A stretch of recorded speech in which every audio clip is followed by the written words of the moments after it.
বন্ধুরা, বলা চলে আমার নাকি চান কপাল। আমার সাথের অনেক বান্ধবীরাই আমাকে সবাই বলে, বান্ধবী, তোর চান কপাল। বন্ধুরা, তোমরা সবাই কেমন আছো? আমার নাম স্বর্ণা বেগম। আমার বয়স এখন প্রায় ৩০ বছর। বন্ধুরা, আমি সংসার জীবনে বেশ সুখে শান্তিতেই আছি। আমার স্বামীও আমাকে সুখ দেয়, শান্তি দেয়। তাছাড়া আমার শ্বশুর, সে প্রতিনিয়তই আমার দেখাশোনা করে। আমার আয়ত্তও নীতি শিখে গেছে।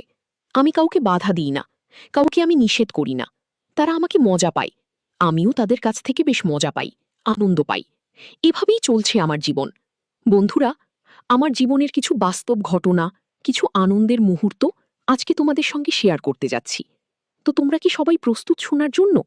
অবশ্যই কানে একটা হেডফোন গুঁজে দাও। আর তোমরা আমার চ্যানেলটা সাবস্ক্রাইব করে গল্পটা শুনতে থাকো। তাহলে চলো। আমি স্বর্ণা বেগম। বন্ধুরা, আসলে আমি দেখতে ৮-১০টা মেয়েদের মতো না। একটু মোটাসোটা, আবার খুব একটা যে বেশি সুন্দরী তাহাও কিন্তু না। আমি দেখতে একেবারেই সুন্দরী না। একেবারেই একেবারে যে সুন্দরীর পর্যায়ে পড়ি না, তাও কিন্তু না। হ্যাঁ, মানুষ রূপ বা গুণ বলতে কি বোঝে? যে একটা মেয়ের মেয়ের চেহারা সুন্দর, তার বডি ফিগার ভালো, সেই মেয়েটা রূপবতী। আসলে কি তাই? না, আসলে তাই না। যে রূপবতী হয়, আমরা জানি সেই গুণবতী হয়। কিন্তু এটা সম্পূর্ণ আকারে একটা ভুল। আসলে সবাই এটার ধারণা। কিন্তু এমনও মানুষ এখনো আছে যারা আসলে রূপের সৌন্দর্যে পাগল না। তারা আসলে রূপের সৌন্দর্যে পাগল না হয়ে মানুষের মনের সৌন্দর্যের প্রেমে পড়ে। যেমন, আমি কিন্তু দেখতে খুব একটা বেশি সুন্দরী না। আবার আমার যে ওই নায়িকাদের মতো বডি ফিটনেস, ব্যায়াম করি, জিম করি, হ্যাঁ, এইরকমও কোনো হট ফিগার না আমার। তারপরও আমার স্বামী, সে আমাকে নায়িকাদের থেকেও অনেক বেশি সুন্দরী বলে। আমাকে হয়তো সে আমাকে ফাম দেয়, আর না হলে সে আমাকে খুশি করার জন্য বলে। আমি এটা প্রথমে তাই ভাবতাম। কিন্তু না, সে সত্যিকার অর্থেই আমার প্রেমে পড়েছিল। আমাকে সত্যিকার অর্থেই সে ভালোবেসেছিল, মন থেকেই। কারণ আমার স্বামী রাস্তায় কোনো সুন্দরী মেয়ে দেখলে কখনোই তাদেরকে ভালো চোখে দেখে না। আমি কালো, আমি কালো বলবো? কালো না, একটু শ্যামলা। আর তার উপর সবচেয়ে বড় কথা হচ্ছে আমি একটু মোটাসোটা। আমার বডি ফিগার নায়িকাদের মতো অত ফিটিং ফাটিং না। আমার বয়সের তুলনায় আমি একটু মোটা হয়ে গিয়েছি। কিন্তু আমার এই শরীরখানা নিয়েই আমার স্বামী সে গর্ব করে এবং সে আমাকে খুব বেশি ভালোবাসে এবং আমার এই চেহারা সুরত এটাকেও সে খুব বেশি ভালোবাসে। আমার স্বামী একজন ব্যবসায়ী। সে মূলত শহরে ফলের ব্যবসা করে। বাড়িতে আসে মাঝে মাসে ১-২ বার আসি। আবার কোনো সময় দেখা যায় ব্যবসা ভালো না হলে ২ মাস ৩ মাস পরপরও আসি। কিন্তু বন্ধুরা, আমার শ্বশুর প্রায় সময় সে আমার প্রশংসা করে, আমাকে টাকা পয়সা দেয়, তারপর হচ্ছে আবার খোঁজ খবর নেয়। কিন্তু আমার কাছে সে কোনো কিছুই চায় না। এদিকে আমার শাশুড়ি, আমি এই বাড়িতে বিয়ে হবার আগে থেকেই সে দীর্ঘদিন আগেই মারা গিয়েছিল। সেই পর্যন্ত আমার শ্বশুর একা একাই আছেন। এখনও তিনি একা একাই থাকেন। আসলে শ্বশুরকে সঙ্গ দেওয়ার মতো তেমন কেউ নেই। তাছাড়া আমার শ্বশুর দেখতে যে খুব বয়স হয়ে গিয়েছে তাও কিন্তু না। আমাদের গ্রামের বাড়িতে এসে এখনও ওই যে আমরা যে বিলের থেকে বা গাঙের থেকে খালবিল থেকে যে মাছ মারি আনি, শ্বশুর এগুলোই এই কাজ করে। তাছাড়া আমাদের বেশ কিছু আবাদি জমি রয়েছে, যেগুলো আমার শ্বশুর নিজেই সবকিছু দেখাশোনা করেন। তিনি জমিতে ফসল রোয়ায়, আবার সেগুলো ধান কাটি, সবকিছু তিনি করে। মানে এত পরিশ্রমী একজন মানুষ, সেটা আপনারা না দেখলে কখনো বিশ্বাস করবেন না। কিন্তু আমার শ্বশুরের ২০ বয়স হয়েছে, কিন্তু তার শরীর বা তার যে বডি অনুযায়ী কিন্তু দেখলে আপনারা বিশ্বাসই করবেন না যে তার বয়স হয়েছে। সে এখনও যে পরিশ্রম করতে পারে, একটা ২০ বছর বা ২৫ বছরের একটা যুবকও কিন্তু সেই পরিশ্রম এখনও করতে পারে না। তো যাই হোক, আমার শ্বশুরের একটা সমস্যা আছে। সে মাঝে মধ্যে একটু চিৎকার চেঁচামেচি করে। তার কারণ হচ্ছে সে কৃষিকাজ করে। তার শরীরে প্রচুর পরিমাণে জ্বালাপোড়া করে। কিন্তু আমার শ্বশুর আমাকে প্রায় সময়, আমার শাশুড়ি যখন বেঁচে ছিল, সে আমার শ্বশুরকে তেল মালিশ করে দিত। তাছাড়া বডি মালিশ করে দিত।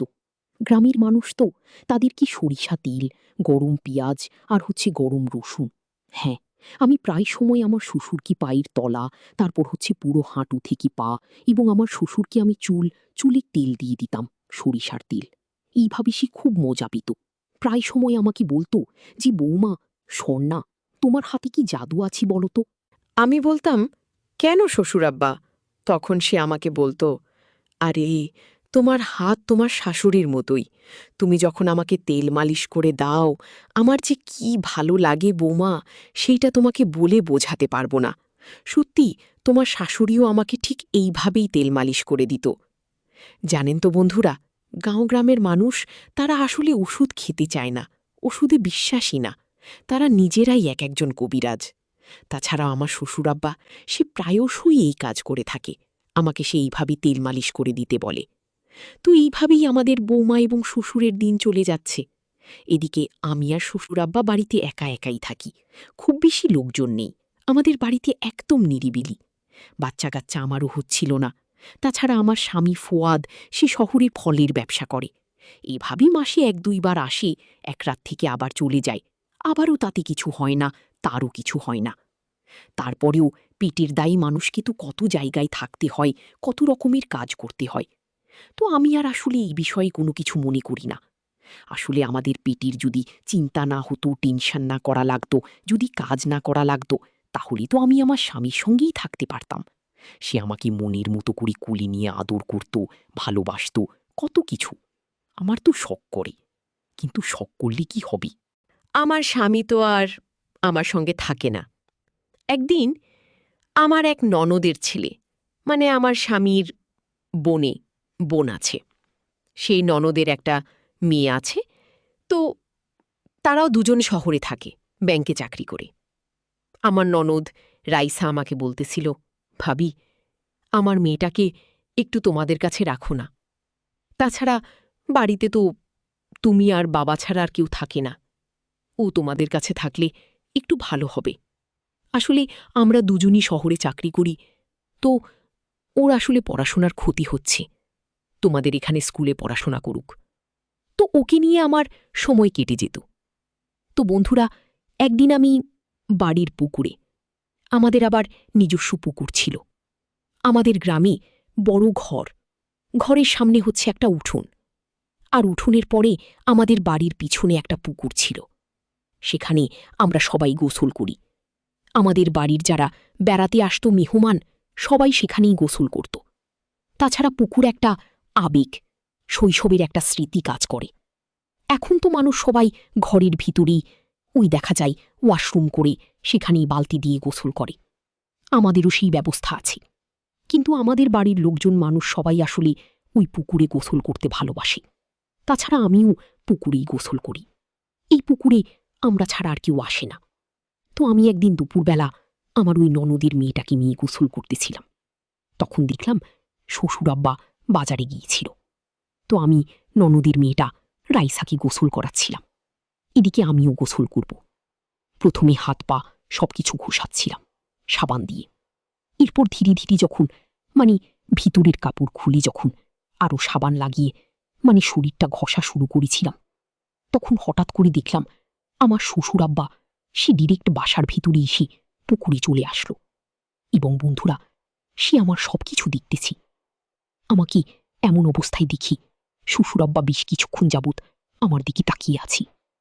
আমিও বুঝলাম যে শ্বশুরাব্বা আমাকে মন দিয়ে দেখতেছি। আমি তখন সাবান মেখি, আমার পুরো শরীরেই সাবান ছিল। আমি সাবান মেখি তখন গোসল করতেছিলাম। এমন অবস্থায় আমার নিজের কাছেও একটা অস্বস্তি মনে হচ্ছিল, কিন্তু কি করব কিছুই বুঝতে পারতেছিলাম না। এখন চাইলেই তো হঠাৎ করে সম্ভব না। আমি যখন গোসল করি কাপড় চেঞ্জ করতেছিলাম, শ্বশুরাব্বা তখন আবার আমার কাছে আসলো। তখন আবার আমার কাছে এসে সে দেখল আমি কাপড় চেঞ্জ করতেছি। এমন অবস্থায় শ্বশুরাব্বা আমাকে দেখি রীতিমতো তার চোখ কপালে উঠে গেছি। এছাড়া বেচারার বোন নেই, আমার শাশুড়িও বেশ কিছুদিন যাবৎ আসলে সে মিস করতেছি, আমি বুঝতে পারছি। আমাকে এমন অবস্থায় দেখি শ্বশুরের মাথায় একেবারেই যেন পুরোপুরি নষ্ট হয়ে গেল। সে কি করবে তখন কোন কিছুই বুঝে পারছিল না। আমি বুঝলাম শ্বশুর আমাকে এমন অবস্থায় দেখি সে বিষয়টা আসলে স্বাভাবিকভাবে নিতে পারল না। তারপর গোসল করার পর শ্বশুর আমার কাছে এসে আমাকে বলল, বৌমা, তোমাকে তো আজকে বেশ ভারী মিষ্টি লাগতেছি। এমন অবস্থায় আমি মিনি মনি বললাম, হ্যাঁ হ্যাঁ হ্যাঁ, সুন্দর তো লাগবেই, কারণ আমার শরীরে তখন কাপড় নেই। তারপর বন্ধুরা, এইভাবে পরের দিন আমার স্বামী শহর থেকে আসলো আসার সময় সে তো ফলের ব্যবসা করে, বেশ ফলমূল নিয়ে আসলো। আমি বাবার রুমে নিয়ে বেশ কিছুটা ফল নিয়ে আমি শ্বশুর আব্বাকে দিলাম। শ্বশুর আব্বার রুমে আমি যখন ফল নিয়ে যাচ্ছিলাম, শ্বশুর আব্বা তখন হাতে নরুন মা, কি ওই রাতুল এসেছে নাকি? আমি বললাম, হ্যাঁ বাবা, এজন্য তুই আপনার রুমে ফল নিয়ে এসেছি। তখন শ্বশুর আব্বা আমাকে বলল, ঠিক আছে, আমি একটু পরে খাবার খেতে আসছি।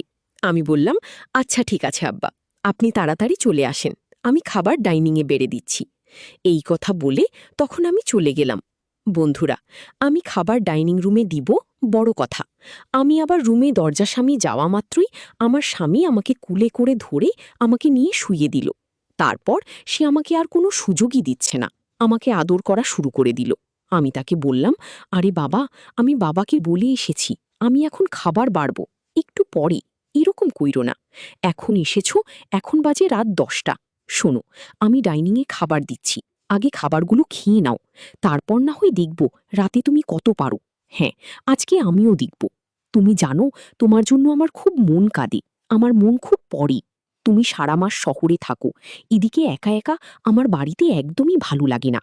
সারাক্ষণ আমার মন তোমার উপর পড়ে থাকে, কিছুই যেন আমার ভালো লাগে না, কিছু করতেই আমার ইচ্ছে করে না। সারাক্ষণ মন চা তোমার আদর পেতে, তুমি আমাকে ভালোবাসবি, এইটাই আমার মন চায়, আর কোনো কিছু চাই না। তারপর সে আমাকে আর কোনো ছাড়তিসই না বলতেছি। আরে বাবা, ভাত খেয়ে নিবি, বেড়ে নিয়ে খাবি, ঠিক আছে। তাছাড়া বাবা বুঝবি, আজকে তার ছেলে এসেছি, তার বৌমাকে আজকে সে অনেক বেশি ভালোবাসবি। তারপর বন্ধুরা আর কি, আমার স্বামীর যেই কথা সেই কাজ, সে আমাকে ছাড়ল না। আচ্ছা, ছাড়ল না, ওদিকে যে দরজাটা খোলা আছে, আমি তাকে বললাম, আচ্ছা তুমি এত তাড়াহুড়ো করতেছ কেন, আমি কি চলে যাচ্ছি? শোনো, আমি দরজাটা লাগিয়ে আসি। কিন্তু সে আমাকে দরজাটাও লাগাতে দিল না। সে আমাকে বলল, এখন দরজা লাগাতে হবে না, আগে একটু আদর করে নিই, তারপর পানিটা চলে আসলেই, হ্যাঁ, আমি ওয়াশরুমে গিয়ে খাওয়া দাওয়া করে তারপর তুমি আবার আমরা ঘুমাবার সময় কাজ করব। তাড়াহুড়ো করে আর দরজাটাও লাগালাম না।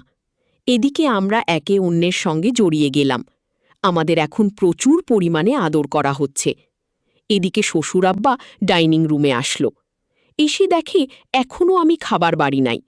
সে স্বর্ণামা বলে চিৎকার করতে লাগল। শ্বশুর আব্বা চিৎকার করতে করতে আমাদের রুমে চলে এসেছে। দরজার সামনে থেকে এসে দেখে আমি আর তার ছেলে এমন একটি অবস্থায় আছি যেটা বলার মতো আর কথা লাগে না। এমন অবস্থায় শ্বশুর আব্বা আমাকে দেখে। সেদিন তো পুকুরে আমাকে দেখেছিল হালকা হালকা, আজকে তো একেবারে পুরো অবস্থাই দেখে ফেলেছে আমার। শ্বশুর আব্বা আমাকে দেখি তার চোখ পুরো কপালে উঠে গেল। তারপর সে মুখটা ঘুরিয়ে লজ্জা পেয়ে সে এখান থেকে চলে গেল।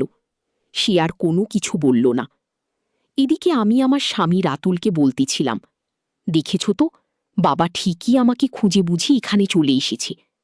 তোমাকে আমি আগেই বলেছিলাম যে দরজাটা একটু লাগিয়ে আসি।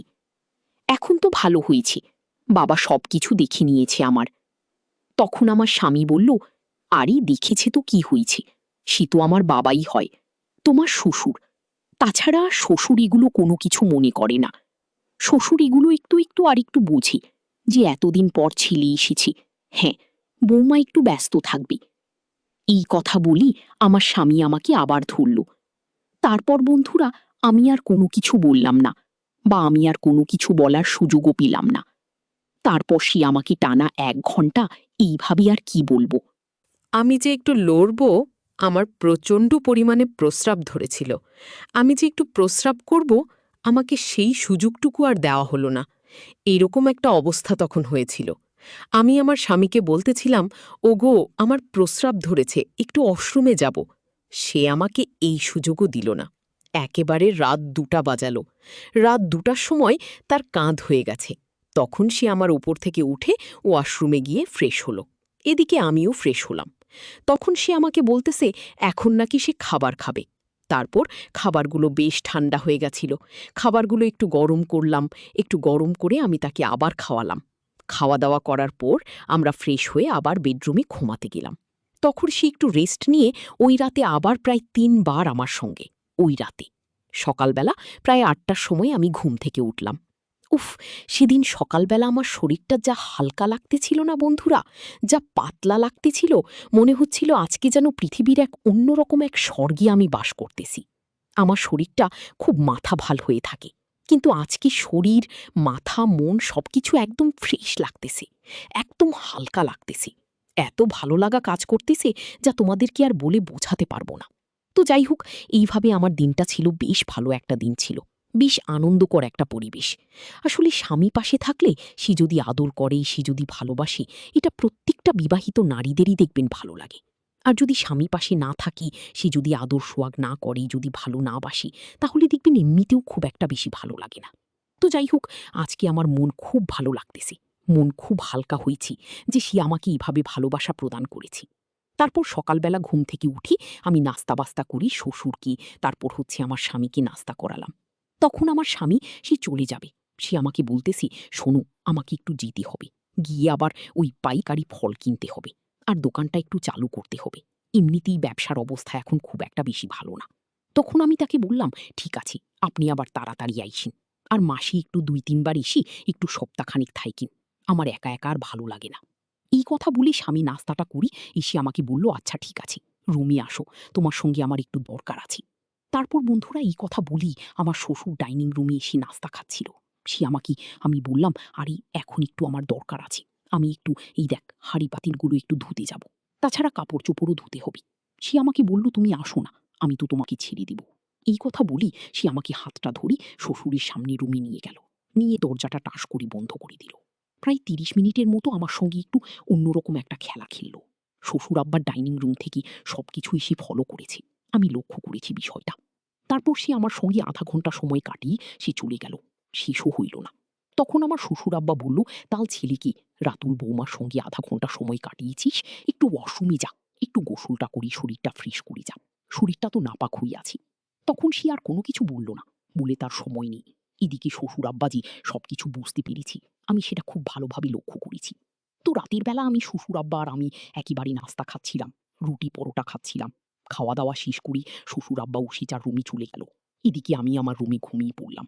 রাত 2টার দিকে আমি খেয়াল করলাম শ্বশুর আব্বা আমার রুমে আসে। এসে আমি কিন্তু সজাগ, আমার আসলে বন্ধুরা ঘুম আসে না, কারণ আমার ঘুম আসতে আসতে প্রায় 1টা বাজে। ঠিক আছে, তাহলে আমি রাত 11টা-12টা পর্যন্ত রিলস দেখি, তারপর মোবাইলটা বালিশের পাশে রেখে দিই। বালিশের পাশে রেখে তারপর দেখা যায় আরো বেশ কিছুক্ষণ চোখ ঘুমাতে ঘুমাতে আমার আরো 1 ঘন্টা চলে যায়। শ্বশুর আব্বা এসে সে আমার হাত পায়ে টাচ করতেছে, আমার চুলে টাচ করতেছে, আমার বিভিন্ন অঙ্গের দিকে সে দৃষ্টি দিচ্ছে, তাকাচ্ছে একটু ভটুভাবে, যেটা এর আগে কখনোই হয় নাই। এর আগে শ্বশুর আব্বা এরকম কখনো আমার দিকে তাকায় নাই। আজকে শ্বশুর আব্বা এত রাতে আমার রুমে আসলো, আমার যেন সন্দেহ হচ্ছে সে কি কি নিয়ে আমার রুমে এসেছে। কি মতলবে এসেছে? আমার সন্দেহ হলো। এসে আমার বেশ কিছু শরীরের জায়গায় সে টাচ করল, কিন্তু বেশ কিছু জায়গায় সে টাচ করতে চাইল, পরে আসি কি মনে করে আর টাচ করে নাই, চলে গেল। পরের দিন রাতের বেলায় এসে আবার আসলো। আজকে আমি তাকে হাতে নাতে ধরে ফেললাম। আমি বললাম, বাবা, আপনি কি করতেছেন? তখন শ্বশুর আব্বা আমাকে বলতেছে, বৌমা, আমি দেখতেছিলাম তোমার শরীরটা ভালো কিনা। আমি বললাম, না বাবা, আপনার মনে হচ্ছে অন্য কোনো মতলবে এসেছেন। আপনি কালকে রাতেও আমার কাছে এসেছিলেন। বাবা, আপনি কি চান বলুন তো? তখন শ্বশুর আব্বা আমাকে বলল, বৌমা, আমার একদমই ভালো লাগতেছে না, আমার মাথাটা খুব ব্যথা করতেছে, তুমি একটু মালিশ করে দিবে? আমি বললাম, বাবা, আপনি এই কথা আমাকে বলতেই পারতেন, কিন্তু আপনি এভাবে আমার ঘরে এসে চুপচুপ চুপি করতেছেন, লুকোচুরি খেলতেছেন, আমার শরীরে টাচ করতেছে। তখন বলল, বৌমা, আমি দেখছিলাম তুমি আসলে ঘুমিয়ে গেছো কিনা। তারপর আর কি, আমি বললাম, ঠিক আছে, আপনি একটু সোফায় বসেন, আমি তেলটা গরম করে আনি। শ্বশুর আব্বা হাতে পায়ে আমি তেলটা মালিশ করে দেওয়ার পর সে আমাকে বলতেছে, বৌমা, তোমাকে একটু তেল মালিশ করে দিই, তুমি তো সবসময় আমাকে দাও। এই সুযোগে শ্বশুর আব্বা আমার শাড়িটা একটু উপর দিকে তুলেই, তার লুঙ্গিটা একটু উপরের দিকে তুলেই আর কি করল বন্ধুরা, কি বলবো। আমার শ্বশুর আব্বা যেন সে আরও বেশি ফার্স্ট ক্লাস, মানে অনেক বেশি এগিয়ে, এত বেশি এগিয়ে সেটা আর আমি তোমাদেরকে বলে বোঝাতে পারবো না, যে সে এত বেশি এগিয়ে, এত বেশি এক্সপার্ট। আমি আমার শ্বশুর আব্বাকে এতদিন যা ভেবেছিলাম, আমার শ্বশুর আব্বা কিন্তু একদমই তা নয়। সে কিন্তু খুব অ্যাক্টিভ। আমি সোফা পিছন ঘুরেছি। ঘুরতে ঘুরতে ঘুরতে সে আমার শাড়িটা ওপর করে আমার সঙ্গে যা খেলাটা খেলল বন্ধুরা, আমি এই দিনের কথা, এই দিনের ঘটনা আমি কোনো দিন ভুলতে পারবো না। তারপর আমি শ্বশুরাব্বাকে বললাম, বাবা, আপনি এটা কি করলেন? তখন শ্বশুরাব্বা আমাকে বলতেছে, বৌমা, আমি খুব বেশি আবেগী হয়ে পড়েছি, অনেক বেশি আবেগী হয়ে পড়েছি। আসলে বৌমা, আমি কি বলবো তোমাকে, কোনো কিছুই আমি বুঝিবি পারতেছি না। তোমার শাশুড়ির কথা ইদানিং আমার খুব মনে পড়তেছে। সেদিন তুমি পুকুরে গোসল করতেছিলে, ওরকম অবস্থায় তোমাকে দেখে আমার খুব মন চাচ্ছিল বৌমা, কিন্তু শরমের মাথা খেয়ে তোমাকে কোনো কিছুই সেদিন আমি বলতে পারিনি।